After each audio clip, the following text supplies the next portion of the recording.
So I just want to thank so much everybody who's here. I really want to thank Matt and Marilyn for those excellent and informative talks. And I have the honor of hosting this esteemed panel that we have here. And I want to thank each of you for being here as well. So I wanted to ask if each of you could start by just very briefly introducing yourself so we can get an understanding of what your perspective is for later.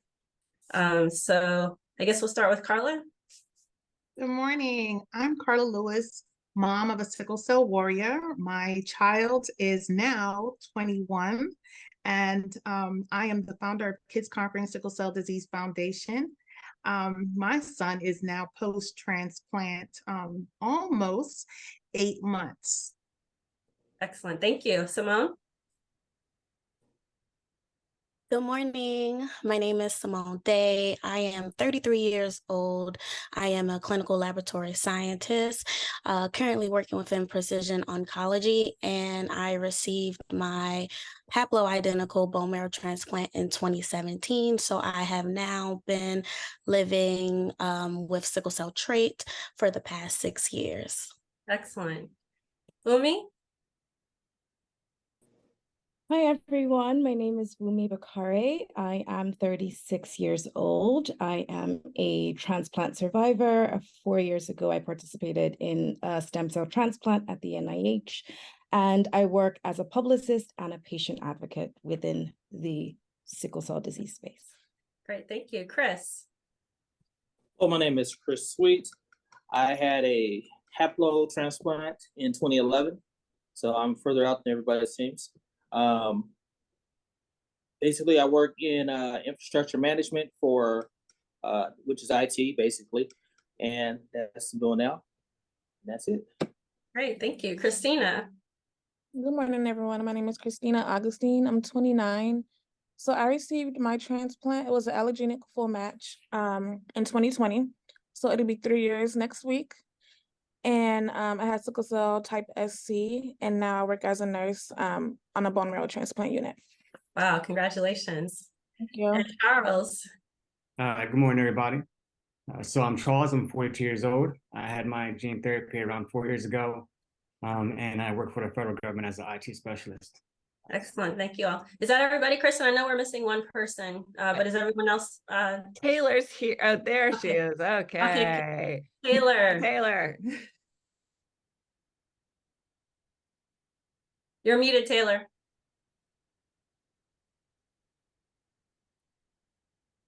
You're still muted. That's no problem. I'm just talking and y'all can even hear me. Okay. My name is Taylor John. I have sickle cell SS beta thal. Sickle cell beta thal. And I am currently in the clinical trial for CRISPR to do the gene editing. So I'm really excited about that. And that's where I am now. That's great. Thank you. So thank you so much again for all of you for being here. So this session is focusing a lot on decision making. So I'd like us to go back through and just talk about from either your own standpoint or from your child's standpoint or from a parent standpoint, what it was like having to make such a tough decision, especially, you know, we've heard the previous talk about how complex the decision can be. So I'll go in a different order. Wunmi, do you want to start? Sure. I think for me, the decision wasn't too hard because I have been struggling with my health for about 2 years. I had an infection, desperate for the quality of my life was significantly declining. And so at the time I was really desperate for something that would at least enable me to live my life to my full potential. And so the people I think I had to convince were my family, because for them, they didn't want the risk of quite possibly losing me, but it wasn't too hard of a decision, at least for me personally. Great, thank you. Chris? For me, the decision was kind of black and white. At the time I had 3 daughters, and my goal was to be there for them. That was my goal. So with my health declining and being on oxygen all the time and everything that was going the other way, I was like, okay, well, let's try this. And so that's what we did. We went ahead and we did the transplant. And I'm still here. I've got one daughter that's 26 now. I've got one daughter that's 17. I got one daughter that's 14. So that's a good amount of time to have been a fixture in their life, and I'm thankful for that. That's great, Chris. Christina? So I actually worked as a bone marrow transplant nurse before my transplant. So it was about 3 years before, and I feel like by being a BMT nurse, I was able to see firsthand, like at the bedside, how exactly it's benefiting these patients. But the only thing was that most of the patients that we treated had cancer and not sickle cell. So the sickle cell perspective was what I was missing. But for myself, I went through a lot of complications. I had like retinal detachments twice, went blind and had to restore my vision with surgeries, had my hips replaced, multiple crises, multiple transfusions. So at that point, I was 26 and I just had to decide, okay, look at your quality of life now and you're young. So what about when you're in your 30s, your 40s, your 50s? And that's what kind of led me to making a decision to get the transplant, is the quality of life I would have decades later, versus everything I was going through at the moment. The outlook that I wasn't okay with it. And I felt like years later I would be worse than I was. So that ultimately made me decide to go ahead and get the bone marrow transplant. And your transplant was at the same place that you worked, right? Well, So what was that like, having to make the decision? To like get it where I worked. Exactly. It was tough. Like I definitely was a little reluctant to, like I wasn't really trying to do it. Sorry. But my coworkers, I was always like calling out. I could barely, make my 3 shifts a week. So they kind of came up to me. The director of the BMT unit had a trial going on specifically for sickle cell. And it's something that they hadn't seen on the floor. So they approached me about it and said, like, you're always sick, you're going through all these complications, why don't you get your transplant here? And I didn't want to make it seem as if like, I only got the job to like get a transplant, because I always just put the patients first. And I'm just always like, I always put myself last and didn't really like pay attention to my own health. I was always worried about the patient's health and versus my own. So it was a little weird at first. I remember the first day, it felt like I was coming to work and I had a suitcase. So that was the weird part. Like, I'm like, why do I have a suitcase and I'm at work? And why am I still in this room? Why am I not out there, passing meds or hanging fluids or whatever I was doing at work? But it was a little weird. I definitely had to adjust for sure. But I knew that they cared a lot and they wanted me to get better, to come back and, be the best I can be to help those patients. So after looking at it that way, I was able to kind of come to a quicker decision and decide to do it there. That's powerful. Thank you, Christina. So Charles is considering a new form of treatment that was just being started. So what was that like, Charles? The treatment itself or my decision? Both. I can say the treatment wasn't easy. Going through the chemotherapy was the hardest part for me. Recovering from the entire procedure was pretty hard itself. To be honest, my decision to join this sort of new format of this new gene therapy was sort of a mix of positive things. I can say that being cured of sickle cell was my biggest cure. Was my biggest prayer in life. Like I always prayed to be cured of sickle cell. But it was sort of a mix and pot of things. Like when I went to hospitals, I was called drug seeker. When I was always looking for medications. At times they would put me in rooms and shut the blind on me in the middle of a crisis. Not only that, but I've lost several friends due to sickle cell. So it started to not only affect my mental state, but to affect my quality of life. Activities that I wanted to join or participate in, I couldn't because of the sickle cell. Traveling, swimming, watching friends doing things that I couldn't do. So when I heard a lady in line at Walmart talking about her son who went through the trial and was successful, I immediately jumped on it. I talked to her and said, hey, we just sort of talked about things, and she referred me to a contact at NIH. But yeah, it was just a mix of pot of things, and the fact that it was sort of my biggest prayer in life, and seeing that or hearing that at the particular time felt like it was a calling. Like, the higher up was saying, this is your time. So yeah, that's sort of my decision why. That's great, Charles. Thank you. Carla? Hi, can you hear me? Yes. Good. I want to say that because I knew my son was going through the transition stage, and from the age of 17 on, we were talking about, treatment and quality of life. I kind of told him, I said, you know what? I want to educate you more about curative therapies, and I need you to really engage and think about this. I want you to know you have options.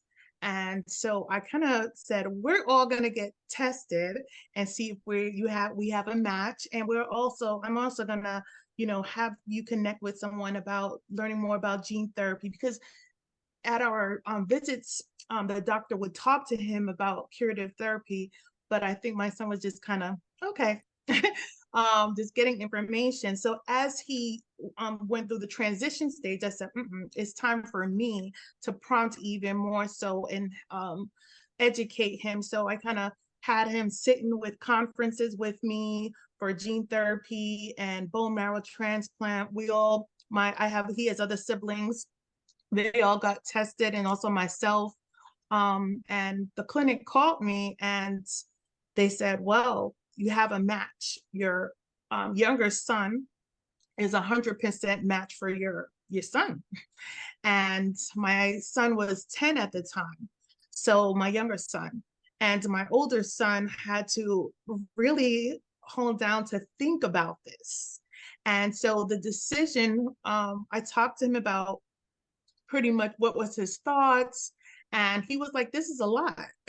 Because I don't think at the time he was expecting for his younger brother to be a match. And he was saying maybe that would be too much for him. The older sister, why wasn't her? And so he was thinking more so of how can he make sure protect his little brother. So we went to meet the bone marrow transplant team. He asked about gene therapy as well as bone marrow transplant. He saw that it was a better process for him to get the bone marrow transplant, being that his little brother, but at this time he did not decide. He wanted to pretty much have time to think about it. It was a hard decision. He thought about life, pretty much what was going on. He had just entered college, graduated from high school. He was thinking about his future. Then he said to me he wanted to have more conversations with his doctor. He would ask me to call his doctor, and then eventually he just kind of pretty much would have meetings privately with his doctor, the transplant doctor. And then one day he just came to me and said, Mom, I'm going to go move forward and do this. I just spoke to the doctor. And it took a year for him to really come and make the decision. So I know it was extremely hard for him. And also it was hard for me because all along I was educating my son, which he had now turned 11 years old. And I was educating him. He was almost 11, still 10. And I was educating him, and I wanted it to be his decision also. So getting with professionals to also talk to him about the process, but he's more wise than I ever thought because he's always very tech savvy kid.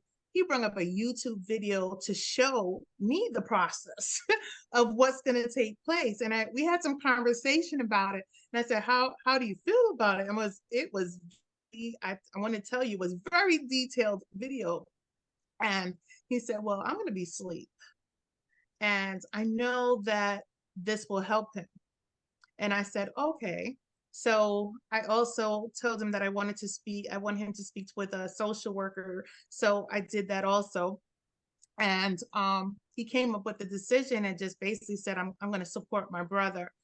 And it was a hard decision, I know, for my older son, but I think the process of having support for your younger child also, or the donor, is very important when it is a sibling. Because I said I wasn't going to make that decision for him. I didn't want him to feel that I have to push him to help his brother. No, I didn't want that at all. So the decision on both sides were both theirs, and definitely took some time. And it's interesting because my son had a big growth spurt, the younger one, in that year also, which his body literally put on the same pounds. By the time he went in for testing, everything, he was the same weight as his older brother, which was now 21. They had the same birth month. So he had the process in March, right before his birthday. Wow, thank you so much for sharing. That must have been a really challenging position for you to be in. So thank you. Simone? So for me, my transplant decision process was 8 years in the making. I never suffered from chronic pain. For me, it was more so acute episodes that like to make up for lost time. So I had a lot of issues with acute chest syndrome, and I was originally approached by my pediatric hematologist at the time to consider transplantation at the age of 19 because I've kept having acute chest syndrome and that required me to be intubated on multiple occasions. At the time, I am a freshman in college, so I went to school out of state in Richmond, Virginia. I'm from Baltimore, Maryland, so for me, just at that time, I was like, I'm already at school. I don't want to have to put my life on pause. And even though I was having reoccurrent acute chest syndrome, I didn't register at the time how severe it was. In my opinion, I was like, okay, well, yeah, I'm intubated maybe twice a year, but it's only 2 times out the year. In between, I'm okay.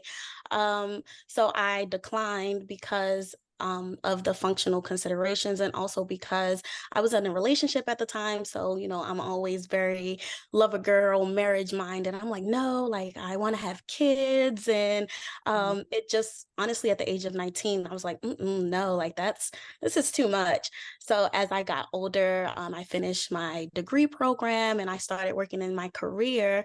My complications started to evolve. I had pulmonary embolisms.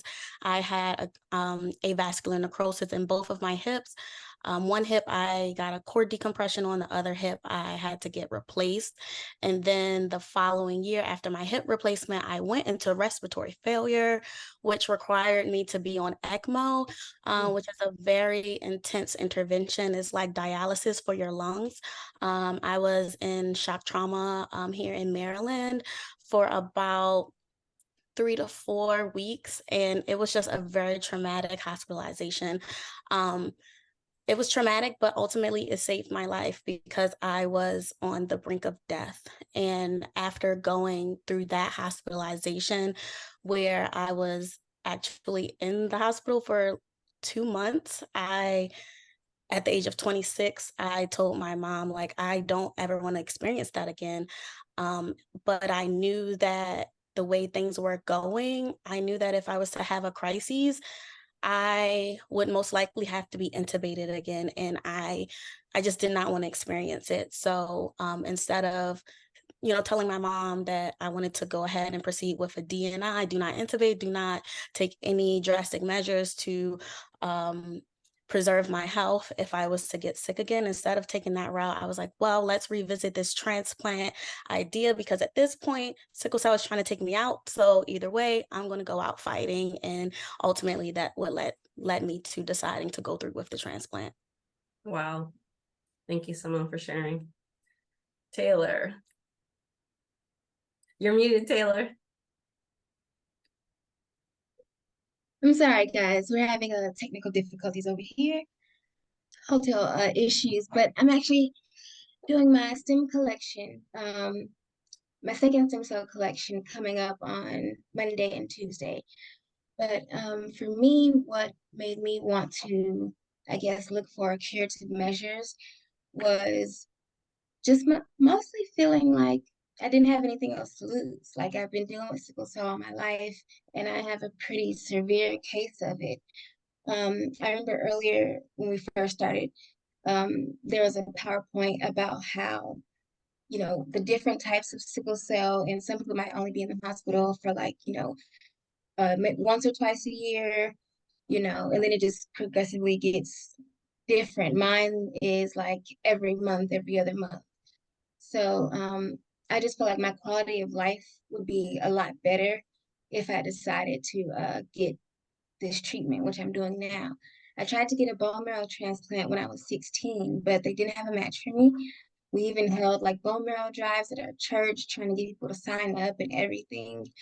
At one point, they'd even found a really, really close match for me when I was about 16, but the person who it was like an umbilical cord. So I guess the mom had her baby and she donated the umbilical cord blood. But since I was already a teenager, it wouldn't have been enough to do the bone marrow transplant with me. So I just had to wait because I didn't have a match. And then to finally hear about this really put that light back at the end of the tunnel for me, because now I have something to work towards. So my New Year's resolution this year was to apply for my clinical trial, and I did it. And one thing that a lot of people don't understand is nobody's going to take your health as seriously as you do. So you can go to a doctor and they can be like, oh, well, I'll have you as a patient for a year. And then, if you're not better by then, I'll look at possibly putting you on the bone marrow registry. And to me, I didn't have a year to wait. So I just, went and found what I believe would work for me. I did all the research I could. And I'm actually pretty excited about it. I really am. That's great, Taylor. Thank you. Mhm. So thank you all for sharing. So do any of you have any comments or thoughts based on the two talks that you had earlier? Anything you wanted to say about that? So I think the talks are very informative. I mean, it actually tells patients, what you're looking at to get a transplant or do a transplant. Sometimes people don't realize how sick they are. As we all have been there. We all have been there, put the blinders up and said, hey, I'm not really that sick, but sometimes we really are. And the benefits sometimes, and actually in some cases the benefits outweigh the risks. In my case, that's what I felt. I felt like the risk was there, like in other cases I've heard already. The risks were there. They were that bad to where you're like, okay, well, I'm gonna have to do this because this is my shot. I need to be here. There's things they do. I want to have kids. I want to raise kids. I want to be here for my kids. Or I want my kids to grow up and be successful or be somebody. And this is just a stumbling block. And I think that there's been a lot of resources that's been put in place. Like the new CRISPR will allow people who cannot find a match to get a transplant. And that's a plus. Because when I had my transplant, mine was a haplo transplant, a haplo half match transplant. So let's be clear. My half brother was my match. And we were matched 7 out of 10. Normal transplant is 10 out of 10. So that was a blessing in itself. But we're on this path for a reason, to enlighten and tell other people about what's going on and what we're dealing with and what therapies are available. And one thing I did gain from this was I gained peace. The reason I say this is because when I was going through my process, I felt like I had peace. You all know when you go to a doctor's office and you're like, I really don't know if this guy cares about me. I don't know if they really understand what I'm going through. But when you have peace and you feel like, okay, everybody in the room is about me and about success and about making sure that I have a successful outcome, it's a totally different perspective. Totally different perspective. Thank you, Dr. Shea. Thank you, Dr. Fitzhugh. yeah, it's our pleasure. Chris, I definitely agree with you about, the whole just doing it yourself. Because when you get to a certain point where it's just like, okay, nobody's going to treat my life as seriously as I do. So we're going to exhaust all possibilities. So that's a very, very good point. And I thank you for that. Yes, thank you. Okay, Wunmi. I think one of the things that I was really impressed by in the presentation, particularly Dr. Shea, shout out to him, he was my transplant doctor, was the fact that I think there was an honesty in setting realistic expectations. I think a lot of us went into the clinical trial because we desperately wanted a better quality of life. We wanted to lead life to our fullest potential, but we didn't recognize that post-curative therapy, we will embark on a different journey where we struggle with a sense of identity and also survivor's guilt, because many of us have warriors who have passed that we were close to, or we have friends who are still trying to navigate sickle cell disease, and the burden of disease is quite significant. So reading kind of the presentation and seeing, okay, if you do this, if you have the transplant at this age, you're still going to be dealing with these additional issues, needs to be front and center, because I think sometimes we're so focused on selling the dream, which is, I think as a community, we want a universal cure, but we don't necessarily have hard conversations about what is that journey, life after the curative therapy, what is that realistically going to be like? I know for me, chronic pain was one of the key things I wanted to get rid of. I was tired of the constant withdrawal symptoms, or feeling tired, or feeling exhausted, or not being able to quantify and qualify the type of pain I was experiencing. And so after the curative therapy, I was like, all of the pain would be gone, but I still had to navigate chronic pain, dealing with avascular necrosis. And so I think now that we're having kind of more transparent conversations, it's significantly beneficial because caregivers are now better informed to be able to guide their loved ones after the curative therapy is done. And I think as patients, we now recognize that to a certain degree, depending on what age we were when the transplant happened, or gene therapy happened, we now know, all right, let me adjust my expectations, but let me also find support from people who have been through the same walk as well and understand that lived experience a lot more than I do. Great, thank you. Carla. Hi. I definitely would say that it's a process to think about. And when I saw that they shared the shared experience of quality life, as a parent, I want to say that when my son was about 12 years old, he was in and out the hospital, probably every other month, every 2 months. He actually had to be a hospital homebound student. He understood then how it impacted him, because he came to me one day and said, "Mom, I want to live my life." I had tears in my eyes after he said that. I said, a 12-year-old come to you and say they want to live their life. And that impacted me. His doctor also spoke to me at the time about thinking about bone marrow transplant. But when he spoke to me about the conversation, my son was in the hospital and lying in the bed. My son overheard him. My son said, "No, I'm not doing it." So it was his decision then also.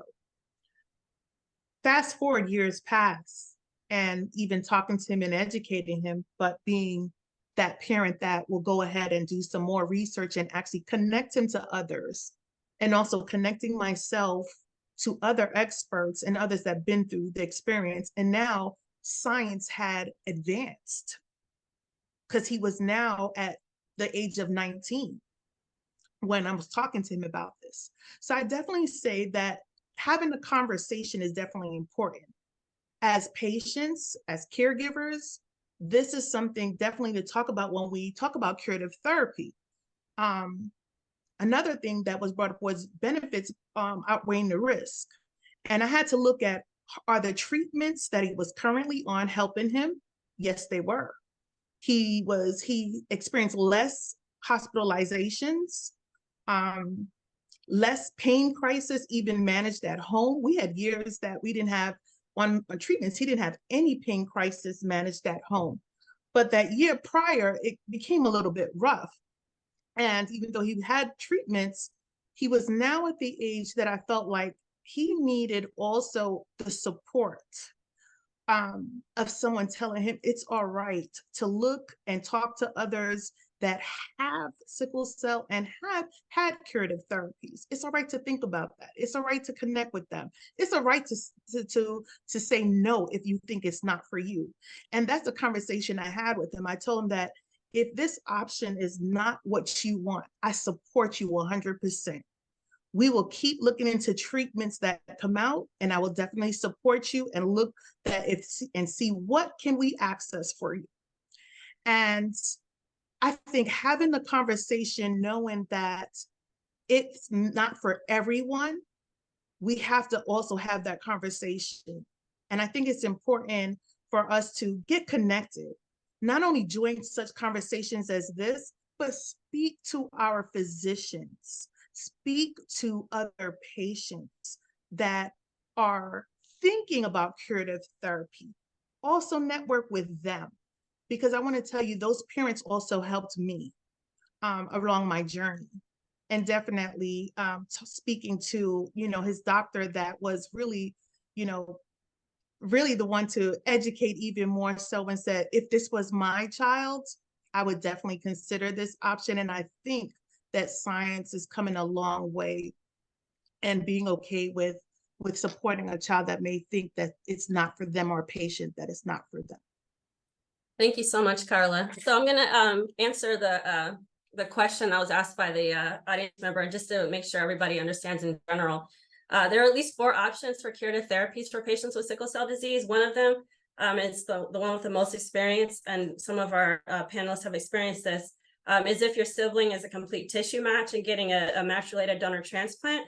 But there's also other options, like haploidentical or half-match transplant, gene therapy, gene editing. Those are the 4 most common types of transplants that are being offered now.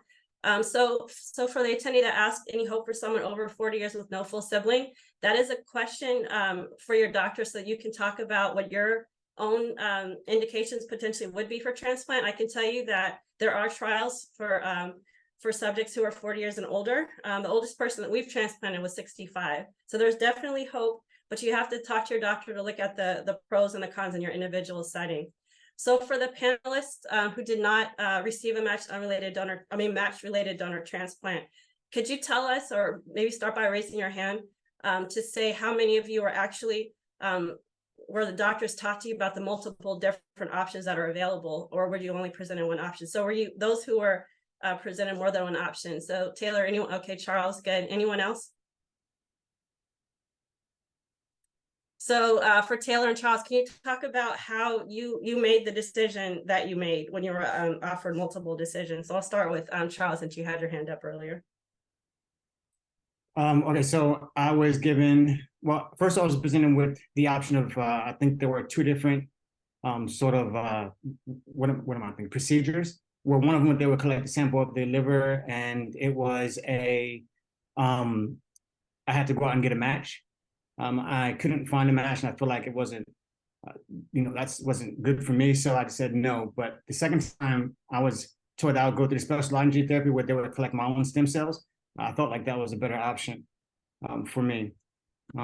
So that's why I decided to go through that sort of procedure. I've heard of graft versus host. Is that what it is? Yes. And that was a major concern for me. I didn't want that to happen. So yeah. So I'm just going to clarify. I think Charles is because I'm pretty sure I talked to Charles about haploidentical transplant versus gene therapy, and he made the decision to get the gene therapy. So thank you, Charles. Taylor. Yes. Okay. So like I said earlier, initially I was put on the list for a bone marrow transplant when I was in my teens.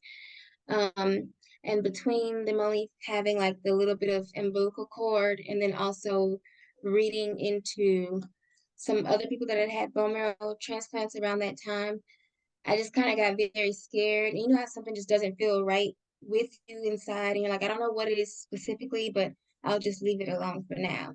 So that's what I did. And I really didn't think about, curative therapies as much for a while. And anytime I ever spoke to my doctors about curative measures or therapies, I was the one that had to bring it up. No doctor has ever been like, hey, did you think about, putting your name on the bone marrow transplant list? Or have you thought about this? It was just always, here's your pain meds, here's hydroxyurea, and that's it. And so like nobody's gonna take you as seriously as you do yourself. So I felt like I always had to be the one to advocate for myself and be like, look, you don't have to live in my body. I deal with this every day, and I know it's tiring, and I know there are options out there. So how can you as my physician help me look into those options safely? And so with my doctor, and since I'm in the clinical trial now, I kept him in touch the entire time. He didn't refer me to them, but when I went for my appointment, I was like, hey, I looked this up. This is the doctor. I found all this information. They accepted me, everything. So now my transplant doctor and my hematologist can be in contact with each other about my care. So it's not like I'm leaving my hematologist, out and I'm just going rogue. So I just definitely feel like you have to take, your life by the reins and do what you think is best for you, but at the same time, advocate for yourself. Yes, that's really great, Taylor. I was just going to say the same thing for the attendees and those who are considering some type of curative therapy. As Taylor said, you are your own best advocate. So if a doctor comes to you and talks about what your options are, you should ask about all the different options, whether it's curative therapy or not curative therapy. And if the site only specializes in one type of curative therapy, ask, is there somewhere else I can go to be considered for a different type? I think it's really important for you to know all of your options so you can know what's the right decision for you, because every single option that's presented is going to have its own benefits and risks. So thank you so much. I really want to thank everybody. You guys all did really great. And so I guess Michael or should I just say, I guess we're going to break now until it's 11:30 Eastern time. So whatever time zone you're in. So about a 10-minute break. Is Kristen or Michael, do you want to say anything else? I just want to reinforce my appreciation for the panel for describing their experience. And I think it's critical for all of us to recognize that for the match-related donor curative therapy that was developed more than 25, 30 years ago, we do consider that standard care now with the known toxicities. However, for the other transplants, every transplant that we've mentioned, other than the match-related donor, which is myeloablative transplant, it's still early days. And the idea that we are offering you something that we know what the 5, 10, 15-year follow-up is going to be, and we know what the side effect profile will be, it's just not true. And so we were going to need you all to help others understand that it's early days for the haploids, the gene therapy and gene editing. And even if those therapies are approved, gene therapy and gene editing explicitly, then we still will need your input to explain to people, we don't know the toxicity profile 5, 10, 15 years from now. And we're going to need you all's help to help us understand that cure is still being defined for sickle cell disease. I appreciate it. Lydia, you had one comment and then we'll just move on. Yes, sorry, I'm having technical failures. I just wanted to say thank you to the panelists, and also thank you for modeling how to come to how you came to your decisions, which is a very complicated decision. And I wanted to leave everyone with that idea of peace, that you have achieved decisional clarity, whatever your decision may be, when you feel at peace. I just really liked that. So I hope everyone has a peaceful 10 minutes as we achieve decisional clarity, that it is time to take a break.